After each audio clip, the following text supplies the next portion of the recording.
আল্লাহর হাবিবের রওজা শরীফ দেখে আমি সহ্য করতে পারি না রে আবু বকর, বিদায় দাও, আমি চলে যাব।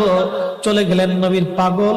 সিরিয়ার দামেস্কে যাওয়ার পরে কিছুদিন পরে নবীজি স্বপ্ন দেখায়, কিরে বেলাল, এটা কেমন জুলুম, কতদিন হলো তোমার কণ্ঠের আজান শুনি না। বেলাল রে, তোর কি মন চায় না আমি নবীর জিয়ারতে আসতে? বেলাল আয়, আমি নবীর জিয়ারতে আয় রে বেলাল আয়, কতদিন হলো তোমার কণ্ঠের আজান শুনি না। স্বপ্ন যখন নবীজি দেখাইছে, এ মুসলমান, হযরতে বেলাল সুদূর সিরিয়ার দামেস্ক থেকে পাগলের মতো দৌড়াইলেন, পাগলের মতো ছুটে আসলেন। যখন মদিনাতে আসলেন তখন তাহাজ্জুদের সময় চলতেছিল। তাহাজ্জুদের সময় চলার সময় হযরত বেলাল রাদিয়াল্লাহু আনহু কাঠের জালি দিয়ে তখন রওজা শরীফ ঘিরে রাখা ছিল।